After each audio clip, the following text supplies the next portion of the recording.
on parlait de ton parcours musical et de l'expérience que tu as acquise. Expérience très importante parce que ça permet quand même d'avoir des bases. On voit beaucoup de gens qui émergent dans le milieu musical, mais qui n'ont pas forcément cette expérience. Et souvent, on les voit apparaître et disparaître aussi rapidement qu'ils ont apparu. Donc, ça te donne une bonne base quand même. Hein. Ça, c'est important. Bah oui, parce que en fait, c'est de comme ça, m'y connaît vraiment s'il m'y veut continuer. La musique, c'est quoi en fait pour moi? Et le fait d'avoir fait beaucoup d'années quand même en tant que choriste, tout faire des variétés, droite-gauche et tout, et de voir que m'y veut toujours continuer là-dedans, m'a fini essayer d'arrêter. Hein. Mais non, les plus forts que moi. Alors, d'essayer d'arrêter, c'est curieux, c'est-à-dire que de sortir un peu de ce giron. Oui, en disant que oui, bon, allez, peut-être que là, il faut freiner ou même arrêter en se disant... Est-ce que c'était pendant des moments des coups de blues ou alors c'était une prise de course? Oui, un peu de coups de blues, oui. Mais on se réalise qu'après, vraiment, quand c'est une passion, ça reste une passion. Et donc, on revient à la musique d'une manière ou d'une autre. Et en plus, ça marche plutôt bien pour toi en ce moment. Je remercie franchement le peuple réunionnais et tous les gens qui me soutiennent parce que vraiment, sans eux, ben non, je n'y arriverai pas en fait. Tous les messages que j'ai tous les jours, les rencontres que je fais tous les jours, la force qu'on peut donner, nous artistes, à ces gens-là, le sourire, ça, c'est déjà une des causes qu'on a envie de continuer. C'est le public qui te motive. C'est sûr. Très bien.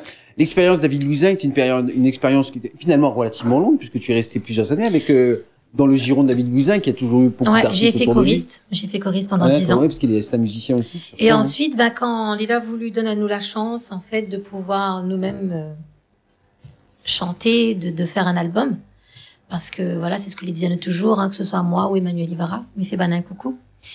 Un jour, s'il a la possibilité, il ferait bien pour nous un album. Et après, de voler notre propre aile aussi, d'essayer aussi, d'aller dans ce monde-là, quoi. Et elle est contente parce qu'aujourd'hui, m'y goûte plein de choses, plein de portes s'ouvrent aussi, mais il fallait quand même un début. Ah il faut un début à tout, effectivement. Et puis ce début a été plutôt fructueux et c'est effectivement vrai que là, ils viennent ressortir une nouvelle compilation. On souhaite... Pareil aussi pour les jeunes talents. Les jeunes talents qui arrivent, que ce soit qu'on ait une ou deux ou trois ou un ou deux ou trois nouveaux talents qui émergent de cette compilation. Là, c'est une autre histoire maintenant, puisque sur cet album Roulali, c'est une autre production. Oui, avec Mustapha Badi, mon producteur. Mustapha Badi, que l'on salue. Que je fais un gros coucou. Hein, cousin. Cousin, oui. Et donc, c'est le catalogue qui a Alain Ramanissom, d'autres chanteuses, Giovanni Segael, Benja, Hervé Imbert. D'ailleurs, il y a Sega Family qui existe. Ouais. Qui tourne. Vous étiez à Brapanon il y a pas longtemps. Enfin, oui, on était à Brapanon. Super moment, Eric. Franchement.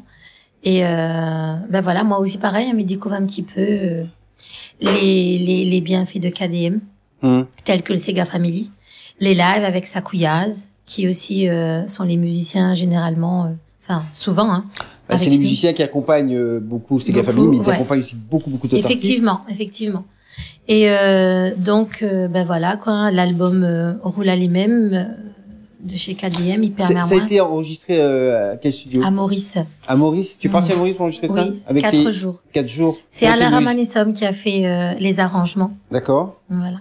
C'est l'équipe de Mustapha donc. Oui. Avec Alain Ramanissom, le studio c'est Capricorne, c'est ça? Ou tu sais pas? Non, je sais plus. Mais toi tu es resté une semaine à Maurice. Ouais, j'ai fait quelques jours à Maurice, mais vraiment 4 jours non-stop, magique.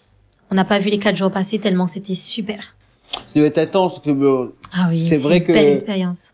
Certains enregistrements qui se font à Maurice se font très rapidement parce qu'il y a je dis pas qu'il y a des. En fait, nous on a envoyé la base et après c'était précis quoi, c'était vraiment carré. On a envoyé la base. De préférence, on dort pas en studio parce que le compteur il tourne. Oui, on a envoyé la base et après on a les jours qu'on a été, c'était vraiment pour ça. Et c'est comme on a enregistré en live quoi, tout le monde ensemble en famille là, ça jouait. Et après à la fin, oui, je veux dire là on est ensemble, c'est pas par exemple ils ont posé la voix témoin. Oui. D'accord, et puis après oui, mais voilà, ils jouent quand même ensemble pour avoir la base ensemble, voilà. Bien sûr, on enregistre un coup ensemble et puis après le re-recording dessus et puis on met la voix en dernier. Voilà.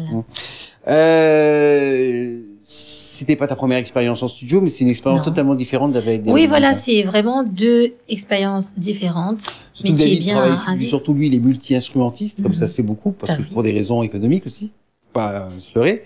Mais là, c'est vrai que jouer avec plein de musiciens différents mais c'est encore une autre étape dans ma vie, je dirais. Oui, mais oui, puis dans l'enregistrement, on doit ressentir aussi une dynamique plus forte. Oui, effectivement. C'est pour ça qu'il me disait que cette méthode-là aussi donne encore plus de peps, en fait, quand on est au moment du studio. Je te confie une chose, c'est comme ça qu'on enregistre les albums en général. Ben, ça dépend parce que je sais que chez certains, en fait, c'est par exemple, non, mais chaque ça, musicien. Ce que je veux dire, c'est que c'est assez nouveau. Oui, chaque musicien, en fait, chacun son tour ou. Ah, peut-être qu'après, je sais pas si tout a été gardé sur la même bande, je vais pas rentrer dans les détails de la production, mais ou s'il y a eu du re-recording après, c'est quand on réenregistre ensuite tout ensemble, mais tout après individuellement. Mais c'est vrai aussi que c'est assez rare qu'on garde toutes les pistes de tous les musiciens sur une première prise ou même sur deux, trois prises. Si ça se faisait à l'époque de comment il s'appelle dans les années 60-70, c'était enregistré dans les studios du service public à l'époque, c'était FR3 d'ailleurs. Lumière rouge, lumière verte, un coup, deux coups, trois coups, on y va, et puis c'est dans la boîte avec les canards, hein. Tout était dedans. En tout cas, c'est une très belle expérience. J'imagine en tous les cas, le résultat se fait sentir également sur cet album. Une nouvelle étape pour Misty, ça marche très bien pour elle. Et on souhaite que cela continue. Musique dans Couleur Pays avec justement Misty.